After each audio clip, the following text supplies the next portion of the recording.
Good evening, ladies and gentlemen, and welcome back to the 2022 Engen Pitch and Polish program. I'm your host, Rams Mabode.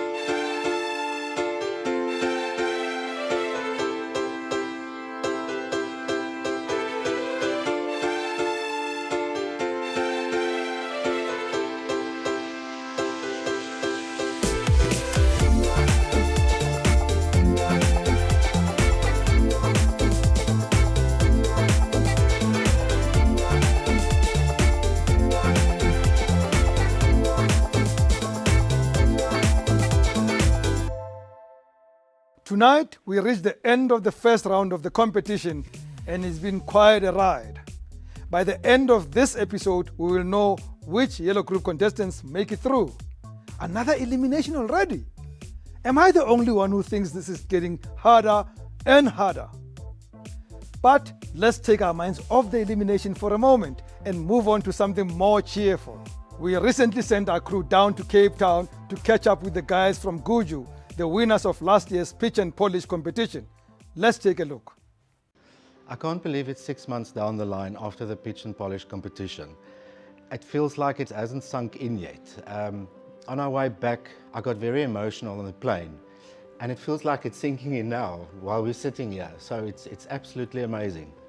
In run-up to the Engen pitch and polish competition, there were like 3 major issues that we needed to address. The one is we needed to be able to scale rapidly, and the second one was we needed the equipment and the facility to accommodate that kind of growth. And the third one was we needed to really upgrade our management team to cope with the scaling and the growth that we're experiencing. And here we are today. This is our new premises. Number 1 is ticked. Yeah, this is something that we really wanted to do from the beginning. We wanted full shelves, and we could never have full shelves. It was our biggest dream was to have stock on a shelf. When you receive an order, you can pick and pack and ship it immediately. We never had that privilege. We could never get there. It's always catching up, and now we're here. The third thing we took home from the pitch and polish competition was that we as a management team need to up ourselves. We need to skill ourselves up, and we need to really pull the strings together and manage this business and make it a bigger success than what it already is. So we just moved into the new premises last week, and we're still going to put up a wall here. And let me tell you about this wall. This wall that's going to come up here means growth. This is going to change the world for Guju and the future. We are going to grow exponentially just because of this wall. So I'm really excited about a wall. This wall means compliance. This wall means we will be able to comply with our food safety regulations, and that's a big step for us.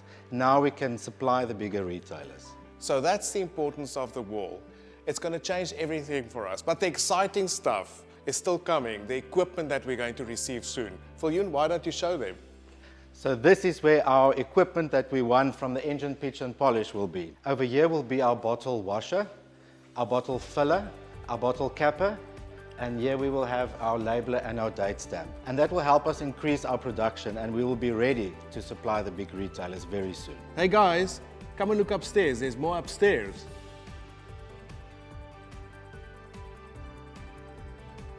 Welcome to our new, very empty offices, which will not stay empty for very long. We will soon fill them with our expert staff, and we will self be sitting here. Finally, we do understand finances now, and that empowers you. It's a great feeling to understand your finances and to know what's happening in your business. Well, thanks for joining us. It's been an absolute pleasure having you here. See you in 6 months' time, when this will be a completely different picture. It's wonderful to see the impact the Engen Pitch and Polish program has had on previous contestants.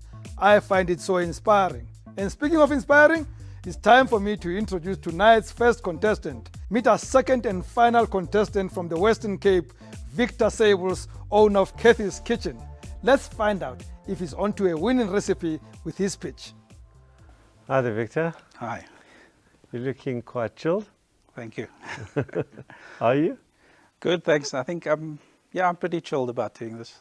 I sort of got a fair grip on my business, and I'm pretty confident. Well, we want to hear that. We want to hear that in your pitch. And let's start. 5, 4, 3, 2, 1. Pitch and polish. Hi, my name is Victor Sables. I'm the owner of Kathy's Kitchen. We produce about 16 lines of health food snacks, and we're based in Cape Town. Our products are all very healthy. They're sugar-free, they're preservative-free. We make with natural ingredients, and our products are made by my team, who I think are pretty good at doing what they do, and it's evident in the products as they're standing here right now. We've got a fair amount of customers in Cape Town. We haven't expanded into the rest of South Africa because we're still not ready yet, but we're hoping to get ready, and I don't want to go and sell before we've actually got the capacity to deliver on what we promised. That's what I've got to tell you guys for now. End of your pitch. Thank you. All right, let's start with you. Great meeting you, Victor. You said you've got a fair amount of customers. Yeah. Can you help us understand what that means? Yeah, so we've got 62 customers at the moment, of which 46 of them are spa stores. We've got Wellness Warehouse on board, and we deliver to their DC, so they send it to a number of stores. And then we've got organic stores, health stores, coffee shops, pharmacies, yeah, a combination of all of that.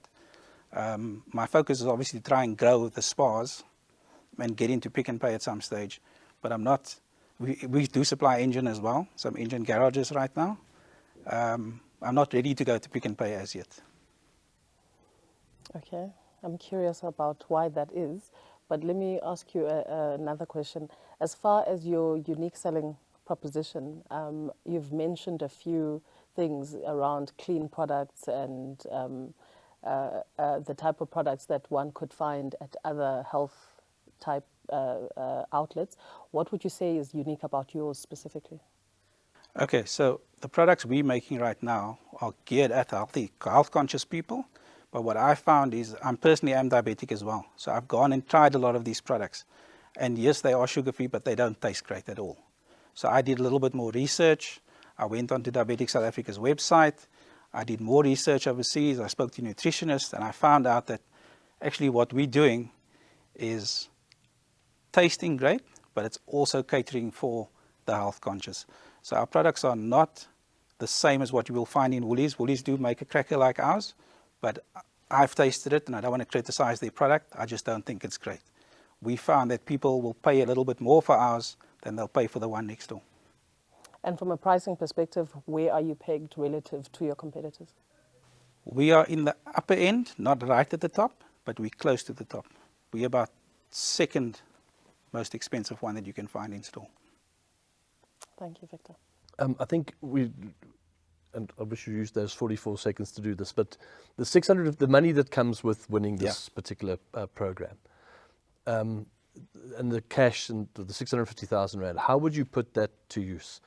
And I'm particularly intrigued to understand how you sort of create the capacity that you think you need to create to expand your customer base. So if you could maybe touch on that. Yeah, so if I were to get the money, my idea is to buy more ovens. So I've got ovens at the moment, but they're 4-deck. And you get a 10-deck oven, which uses the same amount of electricity as a 4-deck, but it's obviously more efficient because you've got 10 layers of crackers going in at the same time. Yeah. So that's my intention, is to buy 4 of those ovens. And then also at that stage, once we've got the ovens in place and we know that we're capable of producing, is to then start looking at moving into Gauteng, moving into KwaZulu-Natal, and getting more reps out there. And maybe talk about your sort of turnover and your profitability as things stand. Okay, so at the moment, I do about 300% markup on the product, of which 200% of that is GP and 100% is net of the 300% markup. Okay. So we're selling the product for 36 Rand.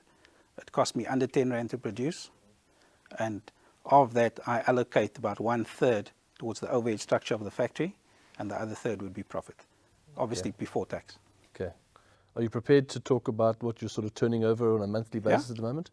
We're doing, on average, the research that I did before I got here now, we're pushing at about 144 per month on the average. So to give you a bit of background, we started out at 16,000 the first month, and then we moved to 120 and then to 180, and that was in 2019. So December 2019 was 189, and then January, as you know, it slows down. COVID came, which hit us back down to 35. So we've built back up to the 150 on average, although this month now past we did 179. And now at the moment we're sitting on double last year as well, Okay. even though we're only 2 weeks in. What are you more challenged with, your ability to supply or your ability to attract demand? My ability to supply. I'm not prepared to go and get more customers until I can actually deliver the product that I promised them I can do. So our orders currently, if you place an order with me now, I should be delivering within 48 hours, but it's taking me close to a week to get it out. So on Thursday and Friday, you'll get your order if I get it on Monday, which should be delivered on Tuesday. The quicker I get it on the shelf, the quicker it's going to move off the shelf. So I know that right now, I've just made contact with a guy in the Eastern Cape, and he's picked up 6 customers last week, all spas. And I'm going like, all right, we can manage this, but we need to work a little bit over it. So we're running an hour extra every day now just to keep up with the current demand. But I'm not comfortable going out there and saying, well, let's get bigger before we can actually deliver on what we promised we can. Okay, great. Thanks, Victor. Victor, why didn't you mention in the pitch what you wanted to use the money for? Okay, so I mean, you were pitching to investors, yeah, strategically? Strategically, what I did was I said to myself, I can either say everything, Yeah. or let's wait for the Q&A when I can explain a little bit more. I'm not a very good parrot learner. I tend to, I'm more of a storyteller. I can negotiate, I can discuss with you what my business is about a little bit easier. And I said, look, let's tell them the basics of what we're doing, and let's leave that to the judges to ask these questions. If I was talking to an investor on a one-on-one, they would be deliberating and would be going through a lot more detail. Okay, this is a pitching competition, okay, not a boardroom discussion. Yeah. Then how much does an oven cost? It's about 114,000. And you got 4 of them, you say. How many have you got? No, I've got 6 of at the them. moment, but I've got 4 that are 4 decks. Uh-huh. One that is a 10 deck, which is which is what I want to buy more of. So I need to buy 4 more, and I've got one that's a 6 deck as well. So in other words, I've got 6. 2 of them are big, 4 are small. I want to replace the 4 small ones with 4 big ones. What's the shelf life of your product 6 on months. average? 6 months. And the concept of producing stock then, so that you... Yeah, that's what we're trying to do right now. So since the beginning of this year, what we've done is we've been working Saturdays to try and get stock onto the shelf, so that when an order comes in, we can actually pull the stock and send it out. But we've been unable to get to that level because the orders have been increasing and the customers are getting more and more. So I've got freelance reps, if you want to call them that. They don't only work for me, they work for 3 other customers in the same park that we're in. And they'll go out and sell, and every week they're coming back and saying, well, we've got another house store, we've got another spa that's interested. So we're thinking, all right, we need to produce X number per month, but that number is just pushing further and further away from us all the time. But the restriction is not the physical capacity to produce it. You've got to put it in the oven for 30 minutes, and that's your bottleneck. Victor, thanks for your pitch or your conversation. Thank you. You may leave. All right, thanks. What are your thoughts, Peter? Yeah, I liked Victor. I like the fact that he's organized, he knows his business, he showed up authoritatively, he owned the platform. I agree he could have touched more, especially instead of leaving time on the clock, he could have gone a bit more. I think the response to that question wasn't the greatest, and he could have cut himself a bit more time to sell his product or business. Yeah, I mean, there was 44 seconds on the clock. He could have volunteered a lot more information. I mean, your question around who his customers were, if my customers were Spa and Engen and people like that, I'd be volunteering it Up front. and making sure you're all aware that I'm dealing with people that are, players out there. So I think he did himself a disservice. It was a bit like trying to draw blood from a stone. But on the other hand, I think he's got a really viable business. I think he's got a business that is genuinely limited by his current capacity. He's got nice And problems. if he was given the resources to improve his capacity, he could be doing significantly better. I did encounter a little bit of defensiveness. but I actually think he's got the makings of a good business. Yeah, for me, I'm so torn in my head because you're making the right GP. The GP is the correct GP for the food industry.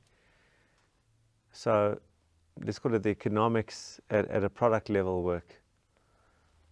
He's got already 6 ovens, he mentioned, right? And he spoke about them being over 100,000 Rand each. So there's already 600, 700, 800,000 Rand already invested.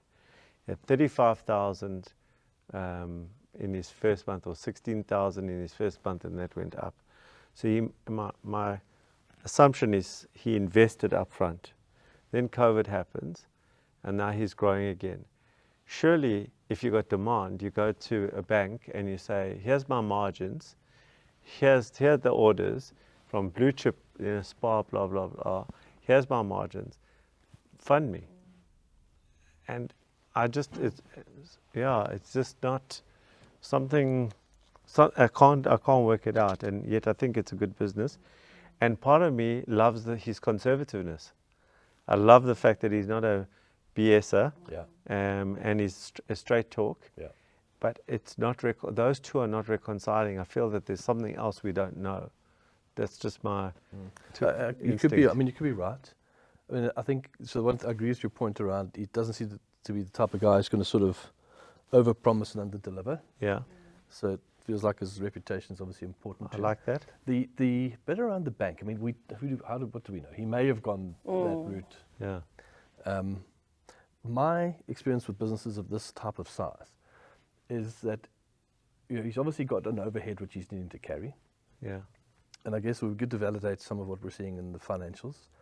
But they can also get trapped by their overhead, which doesn't leave enough left over to reinvest to meet the growth expectations. And you're right, a bank is the ideal place to go for that because our core role is to sort of help facilitate that growth. Yeah. So, I mean, it would be intriguing to know whether he's attempted to go that route or not.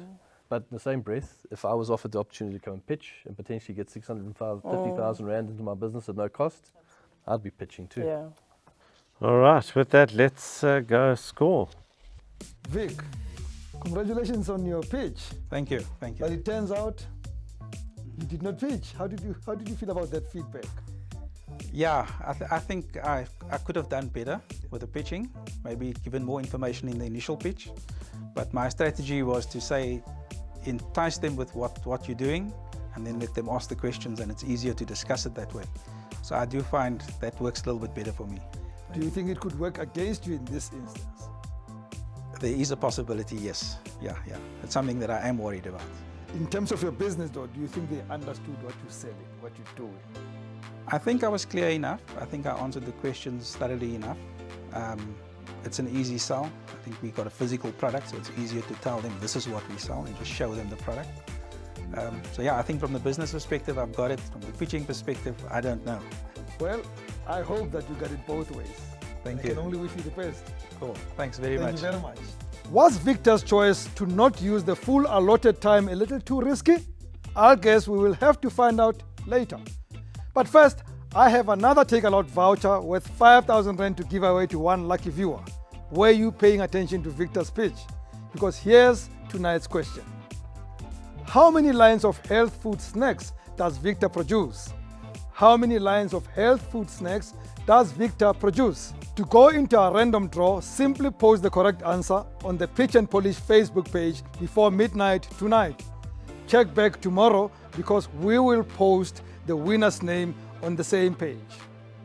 Right now though, it's time for the final pitch of the evening, and indeed the final pitch of the first round. Meet Barty Stoner, the owner of Stoner Tire and Couch here in Gauteng. Let's wish him luck as he takes that long walk towards the iconic microphone.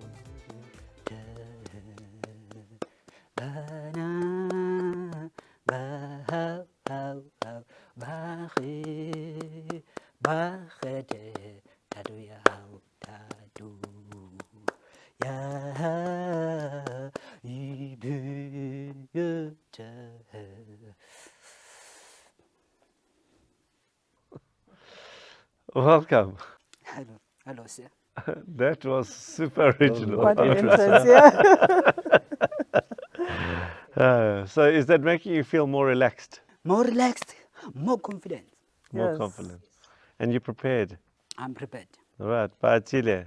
5, 4, 3, 2, 1. Pitch and polish. No more burning or dumping old tires. The question is, what are you doing with your old tires as a car owner? My name is Barty, the Managing Director of Stoner Tire Couch Pty Ltd.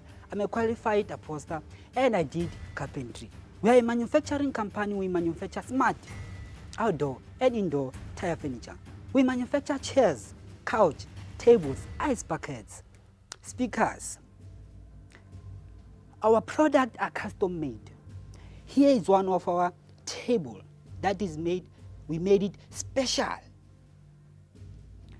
Our products are durable. We give you a warranty of 2 years and a guarantee of 4 years. We also give our customers after sales maintenance. Our business model heavily rely on creativity and making sure that we are up to date with the trending designs. We sell our product to individuals, restaurant, car wash. Now we are looking into entering the corporate world.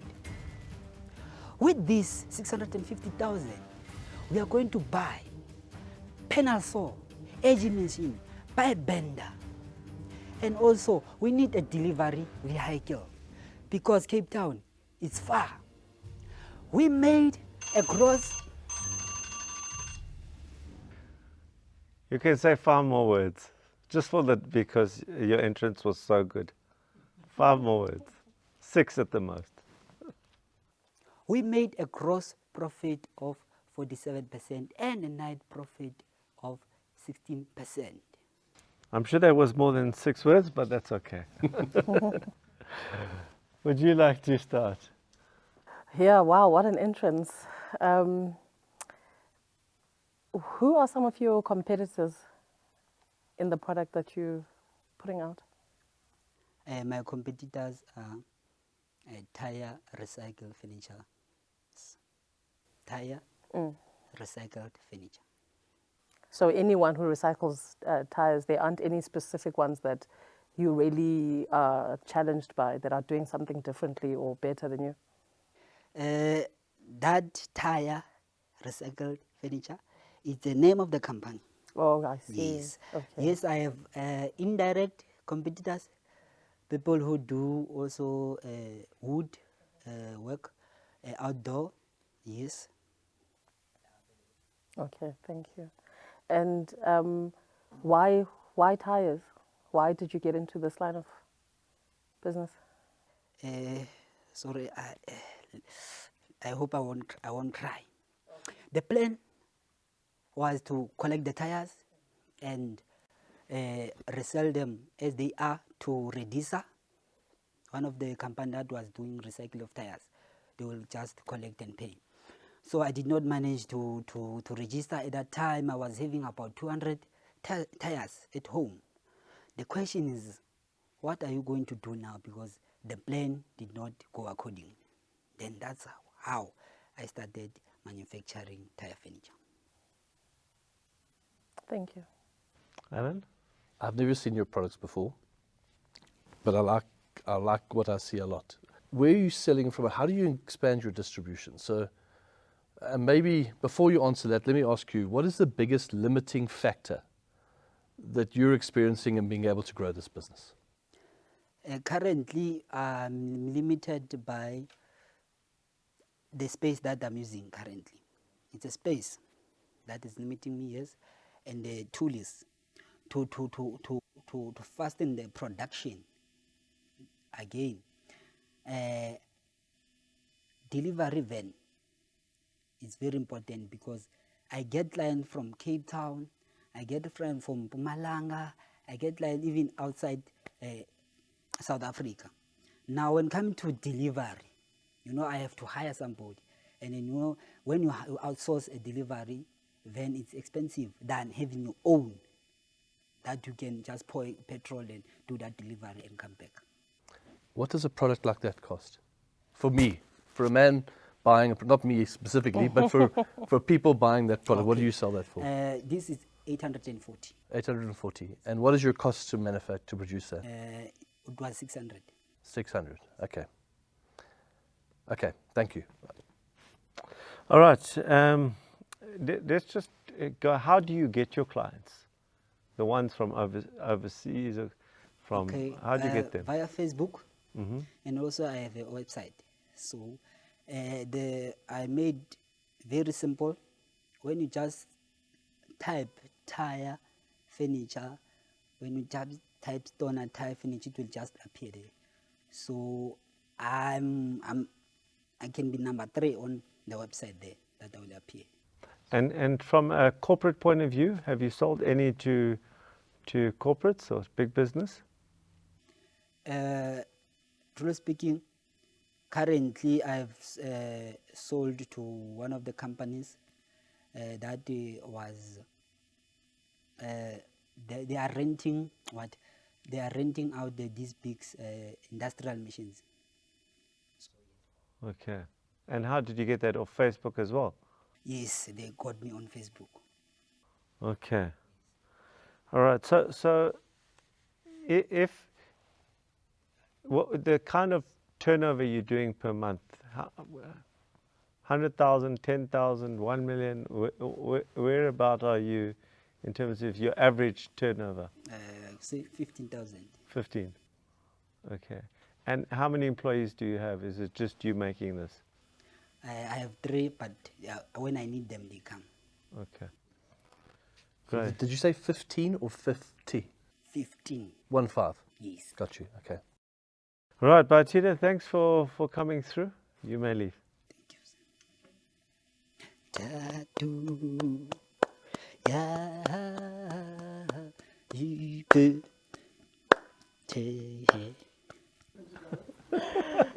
That must surely be a first at Pitch and Polish. First. Yeah.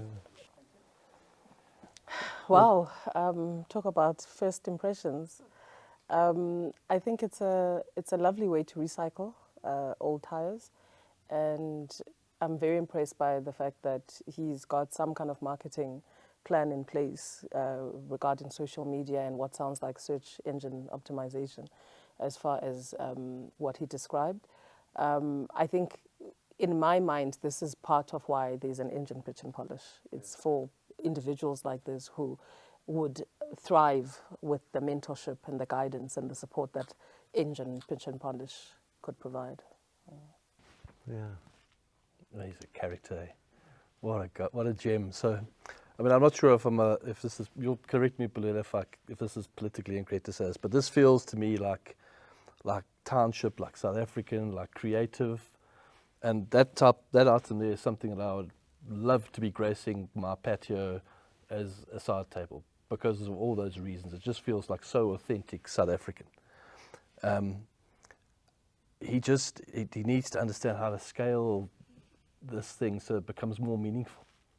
But I love the creativity of it. I love the South Africanness of it, and I think with the right type of guidance and resources, is it going to be a multi-billion rand entity? No, but it could be a really good small South African business that could make, change some people's lives. Yeah, I feel exactly the same way. I think conceptually he understands business incredibly well, and he's creative. He solved a problem. He had a problem with 200 tires. He thought, what can I do with them? Came up with a solution, branded, marketed, Facebook, SEO, as you say. Like, it's all there. It ticks all the boxes of a great businessman. And a marketer, for sure. That's a marketer. He's made us all smile. Yeah. Right, great. Well, let's go and score. Barty, congratulations, man. So, how do you think it went? And that demona bonnetinje ke tlo celebrate. Yes. Ha ke nahana hore ke qadile jwang business. hore tle ke fihle mo zone ke tlo celebrate. So it was on negative. Yes. So for you, what is important is that you wanted to showcase how far you've come to reach this point. It's not so Yes. much about winning this competition. Yes, I want to win. Yeah. Yes, which is I need the money to grow the business. Yes. Remember, we are in business to grow. Yeah. So what I would say is that coming here, meeting a lot of people here, guiding us, I've learned a lot. Yeah. So yeah, I'm happy. What do you think your chances are? My chances, you know, I understand my product and my clientele, so you can tell. I think we need to dance to that one. Let's go. Okay. I did not know that the walk to that microphone would be quite that long. But what a character. Without a doubt, none of us, and especially our judges, will be forgetting Barty the speech anytime soon. Let's touch base with them before their deliberations for their overall impressions of the Yellow Group. And so, dear judges, we get to the end of this round. But I have to say, Ellen, it has to be a curveball to be judging commercial interest with one that is actually an NGO or a non-profit. How did it feel? Yeah, it was difficult because, predominantly the other sort of 16 people that have been through these rounds, that was the only non-profit that was sort of part of the process. But I think, we certainly got our heads around it. And I think we had to sort of apply a different lens, one that was perhaps less commercial in nature and one that was more societal in nature. So, yeah, it was a curveball, but I think it's one that we managed to bat okay. What stood out as some impressive moments for you in this round, Bulela? In this round, I think the entrance, just taking something as small as walking this short distance to actually make us smile and already set up yourself for pitching to people that are looking forward to hear what you have to say, I think was one of the things that stood out for me. Was there no risk of that being a gimmick? Absolutely, it could be a gimmick, but I think it's one that worked. Because I definitely was keen to hear, after all of that, you better be saying something really important. And I think he did deliver. Alon, I noticed that throughout these presentations that you were less harsh. Could it be that you were impressed with the presentations generally? I think maybe I'm just getting nicer. Impossible. I think I've got some good influence on the right and the left here, but I'm just getting nicer. No, I think the big thing here is that I think over the years with Engen Pitch and Polish, as we put more information out onto the website about how to pitch, and we provide the entrants with more material on how to be better at pitching, they're arriving at a higher standard with more of the boxes ticked in terms of what is a good pitch and what isn't. And so I'm starting to see that come through. Alan, is it always about rands and cents? I mean, should it matter 90% that the rands and cents look or they make sense? So it's obviously a big factor, but I think, we look at sustainability, prospects for the future, prospects for employment, prospects for the country. I mean, I think certainly, maybe my colleagues sort of apply the same sort of thinking to it, but it's not just around rand cents. It's important, but those other things are also important for me. What should anybody watching us now take out of all these three presentations or four presentations over the period? I think it's having the courage to stand up and put yourself forward, to take the information that's there at hand to help you prepare, and then shoot your shot. Shoot your shot. Well, I saw shots being shot here today, and I felt like these guys did very well. But personally, I'll tell you this much. I thought that there was a moment when you could have asked tougher questions. I felt that there's a question that you should have all asked of one of the contestants. That why is it that you would not be ready for a new client? And you did not ask that question. I heard her asking the question, and it wasn't answered. It was probably in a softer tone. It was, not yeah, harsh. I think the kindness overtook the critical part. Thank you very much, judges. Now, stay with us as we go to the next round of elimination and see who's going to be in round 2 of the Engen pitch and polish competition. Other contestants, how are you feeling? Relieved. Relieved. Okay, well, 2 of you will be relieved. 2 of you might not be so relieved or be relieved of this competition. We're going to start with Bulela just giving some constructive feedback. Thank you for each of your pitches. I think this is the harder part. Well, actually, no. The part that Elon has to do to eliminate is harder. But do take this as constructive criticism to grow and to do better. I'll start with you, Karabo. Your speaking as you pitched was just too fast. So just slow it down so we can actually hear and take in what you're saying. There's a lot of information you shared, which was great, but just the pace of how you're speaking ends up being a bit too quickly to convey everything that you want to get across. As far as your stats as well, you spoke about some big numbers, 12 billion in market size. It's important when you do that to quantify or to reference your data sources so that we can understand the context of what you're looking at. Is it global stats? Is it local? What are your sources in terms of stating such large figures? Buhle, as far as your pitch, really great. You were calm, collected. The major concern was really the sustainability aspect of what you put to us today. We were very challenged to see beyond this opportunity, what else would there be to sustain what this great vision is that you want to achieve. Victor, you had 90 seconds and you left basically money on the table because you stopped short. That doesn't always come across positively, as though either you're not taking it fully seriously and to expect that the questions will come to convey the message. What if the questions didn't come? Then you would have walked out of here with us not fully understanding what your full potential is of the business that you have at hand. I think, yeah, you could have sold yourself better. It sounds like you've got your ducks in a row, but in terms of really getting that across, it did fall short.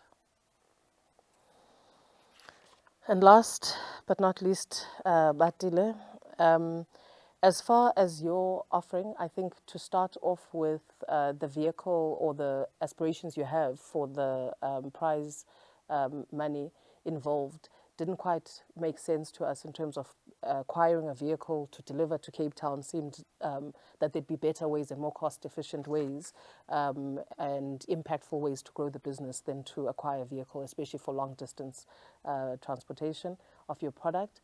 Also, as far as your entrance, while it was great, it put a smile on our faces. Be careful of that because it can be seen as a gimmick, and sometimes, or in different panels or different settings, it might fail dismally. In this case, it worked in your favor. Thanks for the tough job, but I'll start off with the nice stuff first. All right, let's start with you, Karabo. I think your pitch was incredibly confident. There was a wonderful confidence in your pitch, and as somebody who invests in entrepreneurs, I look for confidence. Confidence is a great characteristic to have to push you through those dark moments, even though sometimes you have to fake it till you make it. And I think you're a great salesperson, and so much so that you sold this business to be. I mean, so I just wanted, instant grass everywhere, after hearing you. So. Selling and confidence, 2 things I look for in an entrepreneur when I invest in an entrepreneur. Buhle, passion. I thought, there's a lot of passion, and people have spoken about, I'm passionate about this and I'm passionate about that. But I genuinely feel that you are truly passionate about getting this off the ground and making the important difference in society. I think that came through better than anyone else in the whole competition. And then you mentioned what you also do, that you know, event management, and I think that personal skill is something that you can use in this passion. So the combination of the two was very, very powerful. Victor, straight talker. I like straight talkers. I think you took I've written down here a rebel and plus minus, because that rebelliousness, which you know you've got in you, right, that in some contexts can push all the wrong buttons, and in other contexts it can be a switch on. So you took a lot of risks today in terms of your 44 seconds left and your very rebellious streak. I mean, you can see you've even arrived here in Crocs. So you are sending a very strong message about I don't care, and some people could take offense to that. What I particularly like about from the business side is the strong margins. You know, investors like big margins. You spoke about big margins that would be investigated in any due diligence, but if you are to be believed, and I have no reason not to believe you, I think you've got strong margins. Barty, I think you're a brilliant marketer. You know, for me, when I look at successful entrepreneurs, it's not just that they can sell like Karabo here, but that they can market. And it feels like you're a natural marketer. Like you just got the instinct on how to market. And then your personal story, I thought was great how you brought that personal story, even that little chirp about I'm going to cry. I bought that. And then I think you've got very strong business skills. I think inherently you're a strong businessman. So to the four of you, well done. You've all got some incredible skills that will take you very far on your journeys.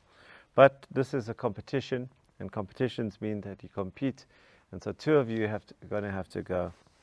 And once again, we were in a situation where the scoring was very, very close, and it's a tough one. So let's start with you, Karabo. Karabo, you'll be leaving. Thank you for being on the show. Thank you. All right. So, Barty, with the brilliant marketing skills, were those brilliant marketing skills enough? Was that a gimmick that we thought was gimmicky and it didn't work? Which way did it go for you? Well, it worked. You're staying. All right, so now we're left now with the straight talker rebel, or the passionate non-profit. Okay, which one is going to stay? Which one is going to go? Whew. See lots of prayers going up. I think you're even sweating in those Crocs. The person who'll be going home today is Butle. Well done, the two of you. And my strong advice to you both is to go and listen to the feedback that you got from Bulela, and hopefully work with your guides now to improve your pitch. Hopefully your rebelliousness will come down a little bit. Don't bring back the gimmick the second time. It will be a gimmick twice. That's my advice to you. But good luck to you, and see you in the next round. Thank you. Well done, gents. Well done.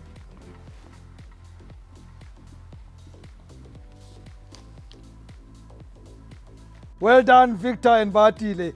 Both took risks in their pitches and both paid off. I'm sorry to be saying goodbye to Karabo and Buhle. They have been great contestants, and I wish them all the best as they continue to grow from strength to strength. And with that, ladies and gentlemen, we have come to the end of the first round of the 2022 Engen Pitch and Polish competition. Next week, the pressure will go up an extra notch and we move on to the second round. I'll see you back right here next Tuesday night, 7 o'clock sharp. Until then, from me, Rems Mabote, good night and God bless. Leaving the space, I'm going to do the numbers and do more research. It's going to be an interesting research because also it's a vacuum, this environment. I think I'm going back to the drawing board. The idea is to find ways to scale the business. I think one ought not to lose oomph and lose, the will and the zeal